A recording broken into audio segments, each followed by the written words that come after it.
A warm welcome to another episode of A Pan-African View. Africa is many things to different people. For many years, it was referred to as the Dark Continent, mainly by the West.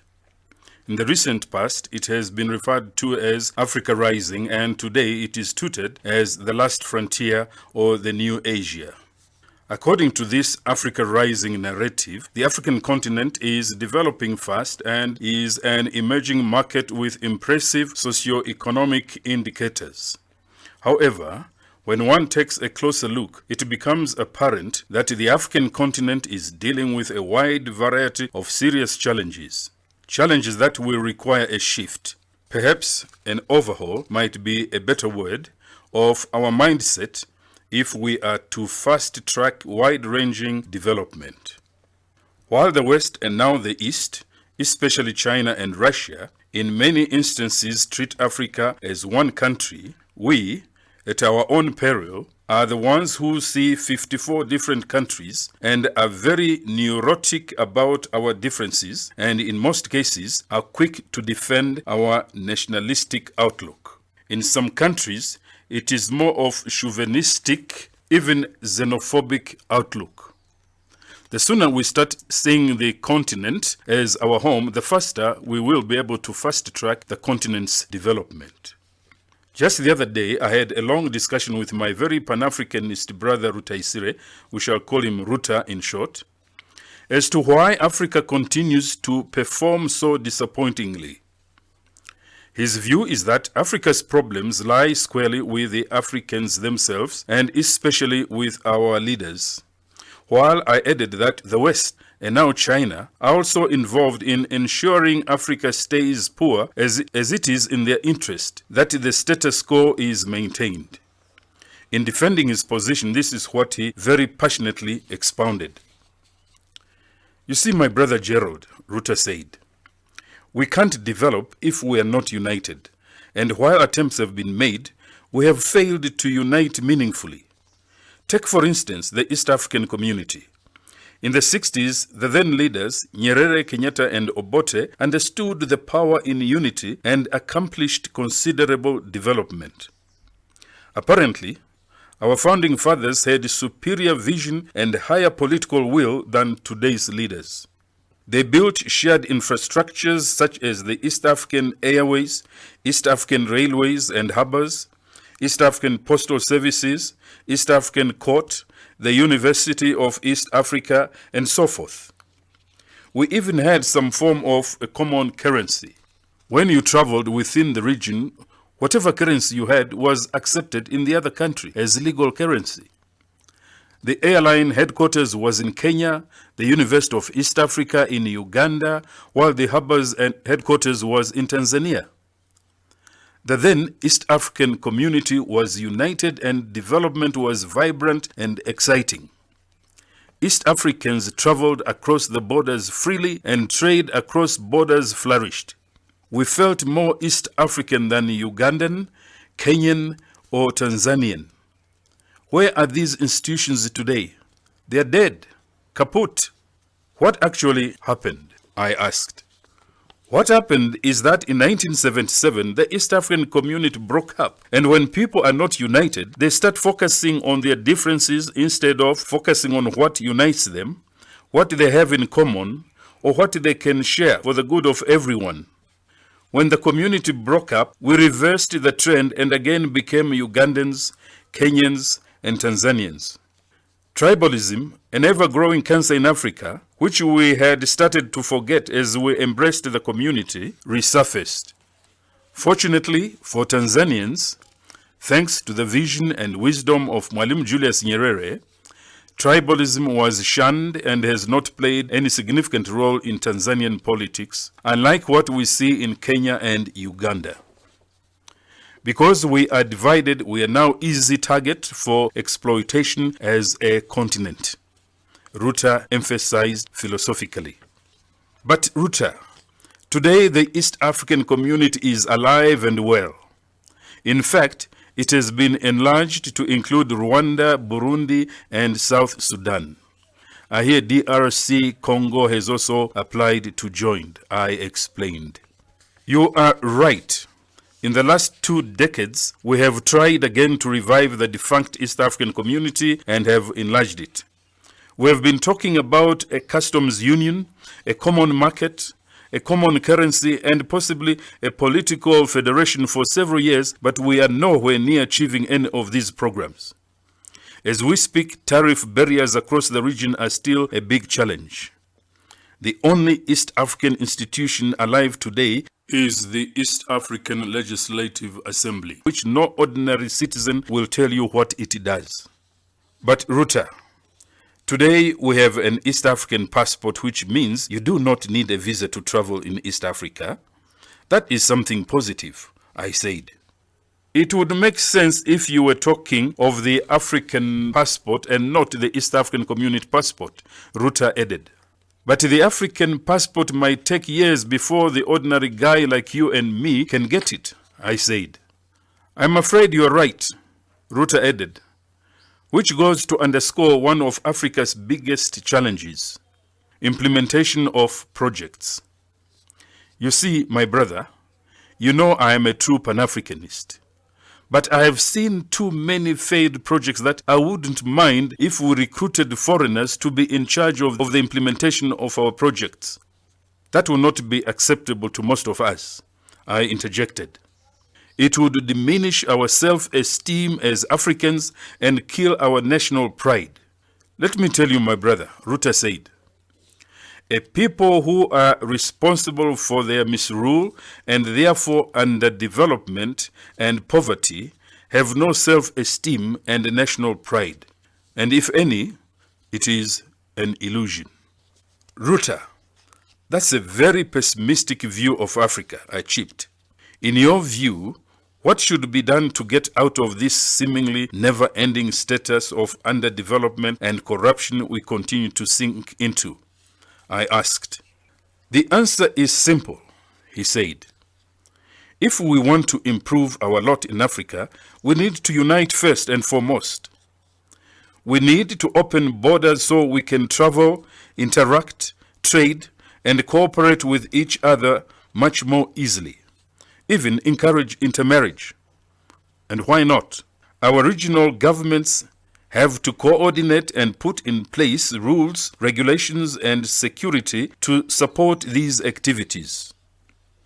My experience in life is that the more interaction and cooperation among different peoples, the more they become open-minded and progressive.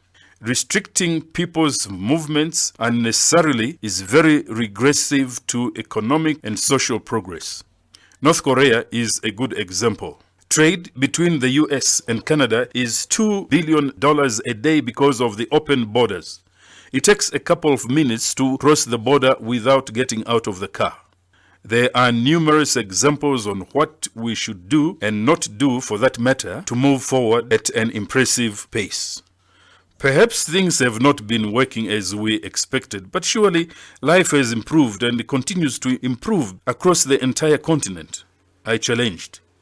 For example, Africa has some of the fastest growing economies by GDP. Mortality rates are going down, literacy rates have improved, the number of girls going to school is at par with that of the boys, middle class is growing, we even have some billionaires. Overall, social and economic indicators show an upward trajectory. Also, the African Union has come up with an impressive ACFTA and Agenda 2063, which, if well implemented, should make Africa an economic powerhouse, I proudly added. Yes, the ACFTA and Agenda 2063 are excellent programs that have been well articulated, Ruta said. The challenge, as is often the case, lies in the execution of these programs. In the past, we have failed miserably, and unless fundamental changes take place, we will continue to face problems. The ACFTA objective is to accelerate intra-Africa trade, and Agenda 2063 talks of collective prosperity pursued under Pan-Africanism. As you can see, the two programs hinge on the premises of Pan-Africanism. We have been talking about Pan-Africanism for over 80 years, and today, 60 years after attaining self-rule, Africa is still 54 countries as determined by our former colonizers during the Berlin Conference of 1884. What amazes me is how we are keen to complain of the mess and disorder the Berlin Conference created and bequeathed us, and yet are not ready to clean up the mess, but instead seem to be eager to maintain the artificial borders, which is the cause of most of Africa's problems. There is very little commitment on Pan-Africanism from our leaders today. As long as we remain 54 states with varied gaps in economic development, the implementation of both the ACFTA and Agenda 2063 will be an uphill task. The unification of Africa is fundamental to any form of economic development, and next to peace and security should be the African Union's second priority. If it were not for the COVID-19 pandemic, the ACFTA would have been launched in July this year. Surely you can't blame the African Union for the delay in implementing it. Also, most of the countries have already ratified the agreement. I explained. As I have emphasized, disunity is our biggest problem. How will we achieve the ACFTA when the West African economic giants, Nigeria and Ghana, are currently having trade disputes? Nigeria's Buhari continues to implement more protectionist policies in an effort to minimize dependence on other states. While, perhaps due to the coming elections in December, President Nana Akufo-Addo is riding on a campaign of inward policies rather than ones of regional cooperation, Ruta emphasized. Well said, but Ruta, the African Union was established to unite Africa and has achieved much. A lot of effort and resources have been put into peace and security missions to several African conflict areas such as Somalia, Burundi, Central Africa, and more, I said. The African Union, in its current structure, cannot unite Africa in the sense of redesigning or removing borders, he stressed. In 1963, at the creation of the OAU, the Monrovia Group's position of promoting nationalism, that is borders as established by the Berlin Conference, prevailed over the Casablanca's position of fostering Pan-Africanism, that is Africa with continental institutions. The OAU Charter placed the principles of independence, statehood, non-interference, and national sovereignty at its heart. Its opposition to a continental federation was explicit. This is still the position of the African Union. It cannot reform itself. Does the African Union and our leaders have the moral authority, capacity, and competence to reject and fight the evil designs the West and China have to keep Africa divided and therefore underdeveloped? I am not optimistic. As to the role of the peace and security missions, it is true the African Union is trying, especially as you say, in managing conflict, but much more could be done and with less effort if we were united. Remember, the guns were supposed to have been silenced by this year, but they are still blazing. Ruta continued. As I said earlier, we are divided and the big powers are taking advantage of the situation. We have heard of the new scramble for Africa. The big powers are now all over Africa. America, France, India, China, Turkey, Britain, and others have military bases throughout Africa through military agreements with individual African states, not with the African Union. Do you think these military bases are in Africa's interest? Of course not. A time will come when we want them out, but we will not be in a position to do so. If we are not careful, Africa could be recolonized. One of the reasons I keep losing faith in the African Union is the failure to follow through on projects. Take, for example, the African Peer Review Mechanism, a voluntary arrangement amongst African states to assess and review governance in order to promote African political stability, economic growth, and sustainable development. There was great excitement when it was launched 18 years ago. The mechanism got off to a good start, but enthusiasm soon faded. A handful of countries were reviewed, and even these never implemented the recommendations from the reviews. The program has been a failure, but this should not surprise anyone. It was doomed to fail. Which head of state will accept to be audited? My last beef with the African Union is the recent firing of its ambassador to the diaspora, Dr. Arikana Chihombori Kwao. She was fired because she had the audacity to speak out on the looting of Africa by France that has been going on for years. Through arm-twisting tactics, France has been taking from Africa $500 billion annually, and they have the guts to call Africa poor. When a patriotic and true Pan-African daughter of Africa challenges this arrangement, she is reprimanded and sacked. Her sacking goes to underscore the challenges Africa institutions have faced when they are still financially dependent on foreign support. As they say, he who pays the piper calls the tune. You portray a very gloomy picture of Africa, I lamented. Things can't be so bad. After all, Africa is endowed with the largest source of natural resources among all other continents.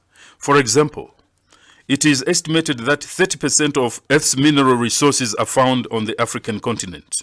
Specifically, 90% of the world's platinum supply, 90% of the world's cobalt supply, 65% of the world's manganese, 35% of the world's uranium, 75% of the world's coltan, and that 12% of the oil produced in the world comes from Africa, not to mention an abundance of hardwood forests and tropical fruits. Also, Africa has 17% of the world's population and is the youngest.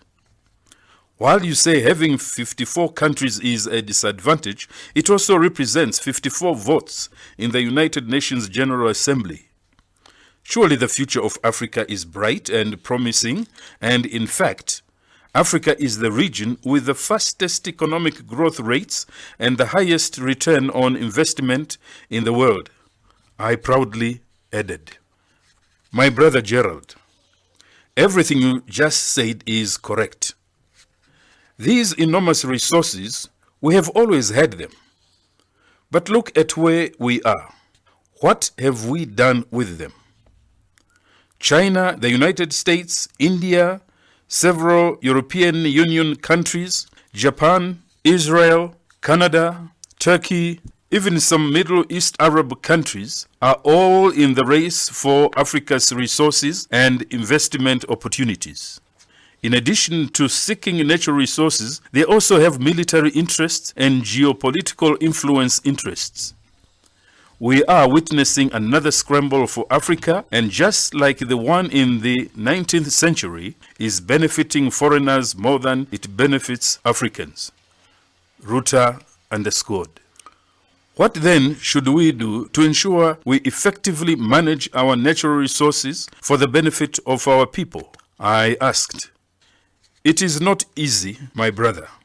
We first need to change the mindset of our leaders. Let me tell you a short story to illustrate the challenges we face. In the 80s, I was a teacher at a very prestigious school in Kenya. The school was allocated funds to build more dormitories for the students. When the construction started, the headmaster started disappearing frequently and for many hours. During these disappearances, he would leave the deputy headmaster in charge. Soon, the deputy started vanishing too. We later found out that the two gentlemen were busy building their own houses using funds meant for the dormitories. Instead of building 5 dormitories, only 2 were completed. When we, the teachers, realized that both the headmaster and his deputy were often absent, we started disappearing as well to attend to our private matters. It didn't take long before the students noticed these absences and started absenting themselves from the classes. That year, the performance of the school dropped from being among the top 10 in the country to the 27th position. That, my brother, explains what has been happening and continues to happen in Africa today. Our leaders are busy looting the country and mismanaging the affairs of the nation, a double tragedy. The stealing and mismanaging are repeated down the ladder of public administration to the lowest level. That, my brother, is how we end up with a fraction of the projects that have been budgeted for. In some countries, this corruption has been institutionalized and will be extremely difficult to eradicate, Ruta explained. Are you saying that Africa's problems lie with our leaders? I asked.